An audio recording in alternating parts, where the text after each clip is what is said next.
It goes beyond party affiliation. It's more about developing Ilorin Emirate.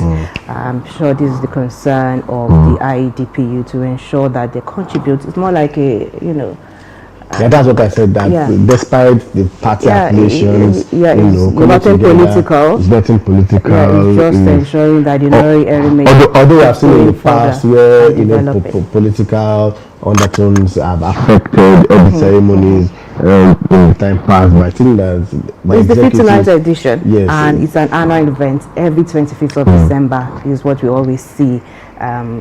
Politics aside, party issues aside, it's more about the sons and daughters of the Ilorin Emirate coming together to see how they can move the Emirate forward.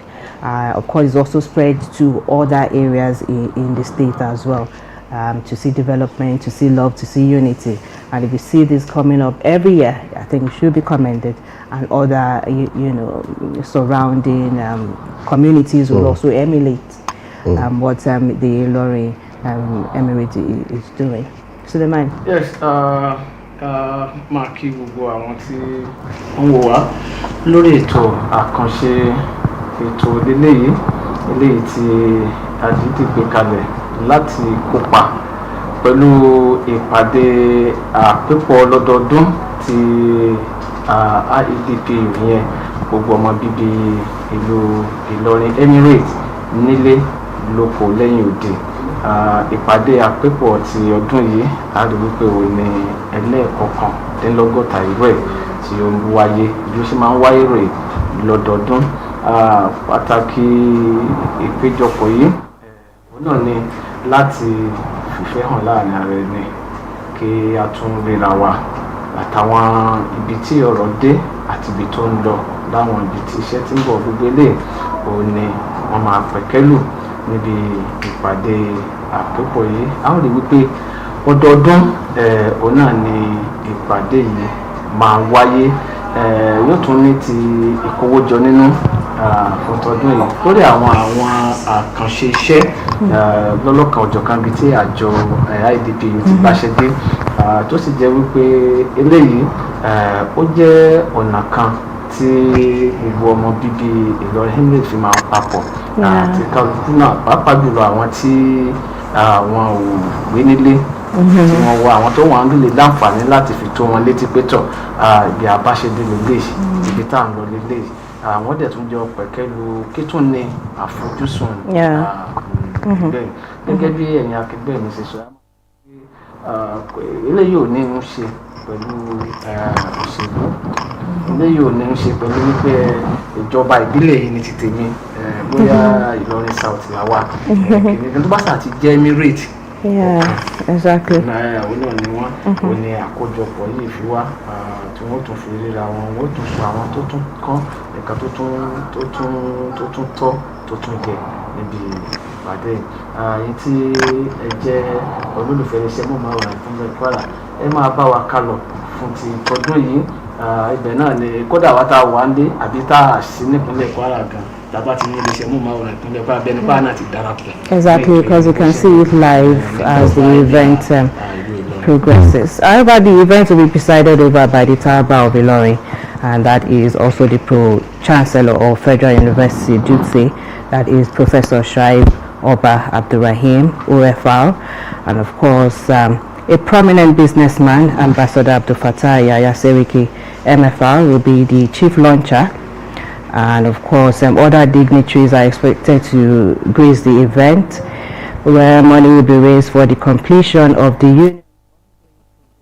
The Turaki of Ilorin and Chairman Senate Committee on Agriculture, Production Services and Rural Development, that is Malam Salim Mustafa, is also expected to grace the event. Honorable Yinka Aliko is also expected at the event. The DG of the National Orientation Agency, Malam Nari Isa Onilu, is also expected at the event. Lots of prominent, sons and daughters of Ilorin Emirates will be expected to grace the event today. Not to forget the chief host himself, the Governor of Kwara State, who also doubles as the chairman of the Nigerian Governors Forum, will also be at the event to welcome dignitaries and also see to, the development of the Lorry Emirate.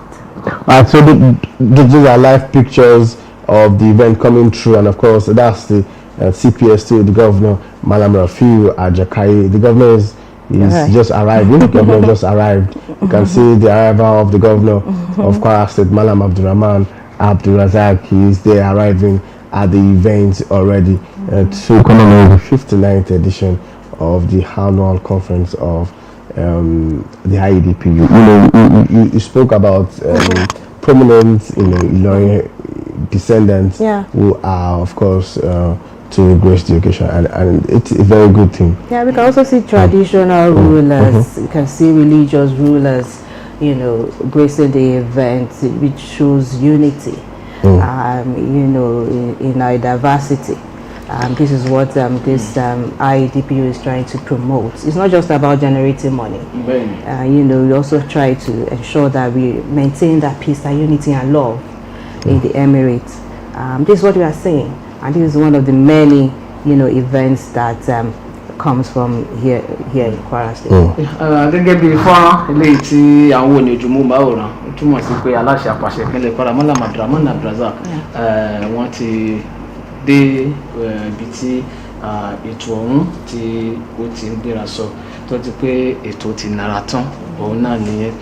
Kì í ṣe gómìnà ìpínlẹ̀ Kwara nìkan ni àwọn èèkàn tó máa wà ń bẹ, gbogbo tí ń jẹ́ èèkàn fún gbogbo ọmọ bíbí Emirate Ìlọrin Emirate pátápátá ni ó máa wà ń bẹ, bẹ̀rẹ̀ látòrí gbogbo àwọn tí a ti dárúkọ síwájú, àwọn tó wà nípò àṣẹ àtàwọn tí ó wà láwọn fòmí tó ń jẹ́ àwọn èèyàn ńláńlá.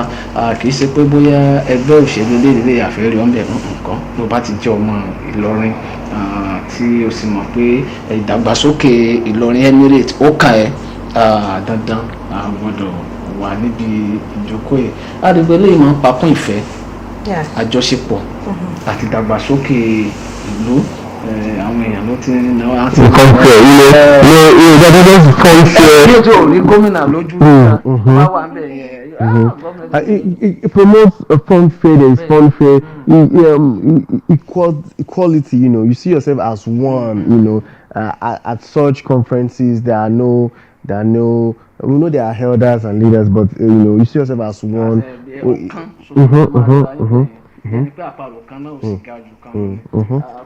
Irú àwọn míì wà ń bẹ yẹn ṣe tó jẹ́ pé bóyá ó ti fẹ́ rí ẹnìkan ti pẹ́ tí kò rí àǹfààní àti ẹ̀bọ̀ níbẹ̀ yẹn àǹfààní ó wà. So networking. Mo dẹ̀ ti fẹ́ rí fún bàbá yìí fún nǹkan báyìí. So gbogbo eléyìí òun ni nǹkan tí ó mú dání tí ó sì jẹ́ wípé ohun tí àwọn èèyàn ń retí láti bẹ̀ òun náà ni eléyìí. I think that others too, other descendants unions in other communities should also emulate. Most people also do that. In the Kwara South they call it Jude Oba, like where I come from now. Jude Oba, actually is there. You see such happening in other descendant union ODU. So I think it's something. It helps. Yes, it helps governance too. It helps governance. That is where you also help governance in your state.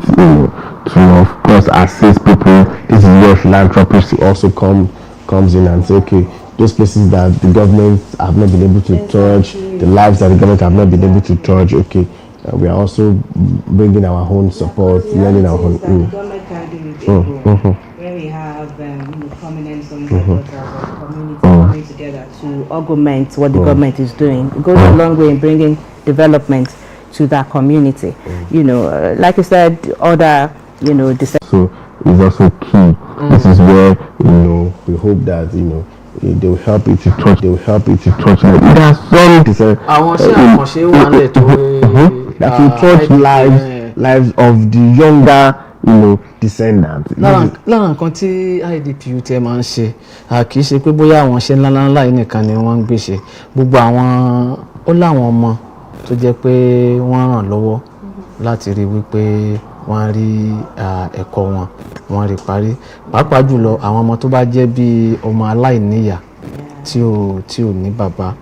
ní gbogbo ìpele àwọn iléèwé òní wọ́n ti ń ṣe kò sì sí ọ̀nà tí wọ́n ń gbà tí wọ́n fi ń rí ṣe tó ju gbogbo irú nǹkan yìí òun náà ni tó ń túmọ̀ sí pé kódà níbẹ̀ yẹn á rí àwọn tó jẹ́ pé àwọn àlejò pàtàkì míì náà tí wọ́n pè wá láti ibòmí tí kìí ṣe ọmọ bíbí Ìlọrin Emirates bí ọ̀rẹ́ bí àwọn alájùmọ̀ṣepọ̀ táwọn náà wá bẹ́ẹ̀ tí wọ́n wá grace occasion yẹn àìpé mo sọ̀rọ̀ kan lẹ́ẹ̀kan pé àwọn míì wà tó fẹ́ rí tí ò ní láǹfààní àti máa bá sọ̀rọ̀ ó sẹ́rí pé ó ṣẹlẹ̀ ní gọ́ọ̀mù ọ̀gbọ̀n tí èrí bí jókòó. Yeah, because the governor also entertain, maybe request or suggestions. Ohun tó mú wá Yeah, we can see that. ohun tó mú wá òun náà nìyẹn tó sì jẹ́ pé ó dára lọ́pọ̀lọpọ̀ mo rò pé tí gómìnà bá ti jókòó tán ètò yẹn yóò nàjú tán ó sì jẹ́ pé a mú wá fún àwọn aráalé táwọn náà jókòó tí wọ́n mọ̀ gbádùn.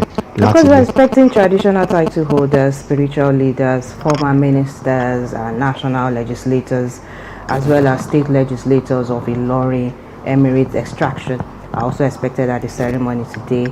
It's also expected to attract delegates from over 200 branches of the union from all over Nigeria and beyond. And of course, also expected are all former national presidents of the union, national secretaries, title holders of Ilorin Emirates, and other prominent indigents of Ilorin Emirates are expected at the event today. Now, it is said that over 200 branches of Iedpu in Nigeria and of course beyond.